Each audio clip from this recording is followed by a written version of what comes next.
அண்ணாமலை இப்போ ஒரு அதிரடியான ஃபேஸ்புக் பதிவு ஒன்று பண்ணியிருக்காரு. அதில் அண்ணாமலை என்ன சொல்கிறார் அப்படின்னா, தூத்துக்குடி மாவட்டம் பண்டுக்கரை பகுதியில் வீட்டின் அருகே கஞ்சா போதையில் பிரச்சனை செய்தவர்களை தட்டி கேட்ட மாரிப்பாண்டி, அருள்ராஜ் ஆகிய 2 சகோதரர்களை போதை கும்பல் கடத்தி சென்று கொடூரமாக கொன்று மண்ணில் புதைத்துள்ள செய்தி நெஞ்சை பதபதைக்க வைக்கிறது.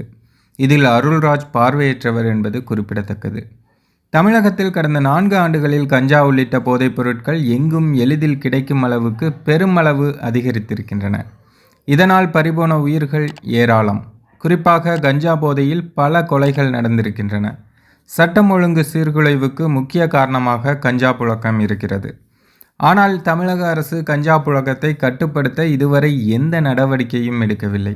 சென்னை முதல் குமரி வரை எந்த பகுதிக்கு சென்றாலும் அங்கே கஞ்சா விற்பனை கோலோச்சுகிறது.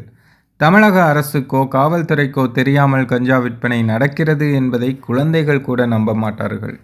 தனது கட்சிக்காரர்கள் பணம் சம்பாதிக்க கள்ளச்சாராயம், கஞ்சா உள்ளிட்ட போதைப் பொருட்கள் விற்பனையை கண்டுகொள்ளாமல் இருக்கிறது திமுக அரசு. இதனால் பாதிக்கப்படுவது சாதாரண பொதுமக்களே. கடந்த 2023ஆம் ஆண்டு மார்ச் மாதம் விழுப்புரம் சூப்பர் மார்க்கெட் ஒன்றில் இப்ராஹிம் என்பவர் கஞ்சா போதை ஆசாமிகளால் கொல்லப்பட்டது. கோவை சின்னியம்பாளையம் பகுதியைச் சேர்ந்த 17 வயது சிறுவன் கஞ்சா போதையில் புவனேஷ்குமார் என்ற கல்லூரி மாணவனை கொலை செய்தது. கஞ்சா வியாபார போட்டி காரணமாக சென்னை கொடுங்கையூரில் பிரபல ரவுடி கருப்பா என்ற ரகுபதி ஓட விரட்டி கொலை செய்யப்பட்டது. கடந்த ஆண்டு திருவல்லிக்கேணியைச் சேர்ந்த குத்துச்சண்டை வீரர் கஞ்சா கும்பலால் கொலை செய்யப்பட்டது. பெருங்களத்தூரில் கஞ்சா விற்பனை போட்டி காரணமாக இரட்டை கொலை கடந்த ஜூன் மாதம். திருத்தணியில் காங்கிரஸ் கட்சியைச் சேர்ந்த ராஜேந்திரன் கொலை என கஞ்சா புழக்கத்தால் கடந்த 4 ஆண்டுகளில் நடைபெற்ற படுகொலைகளுக்கு கணக்கே கிடையாது.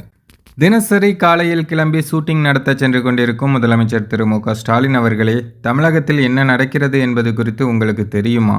தன் வீடு, தன் குடும்பம் என்பது மட்டுமே நோக்கம் என்று வாழும் உங்கள் கையாளாகத்தனத்தால் எத்தனை உயிர்கள் பலியாகி கொண்டிருக்கின்றன என்பது தெரியுமா அப்படின்னு அண்ணாமலை கேள்வி எழுப்பியிருக்காரு.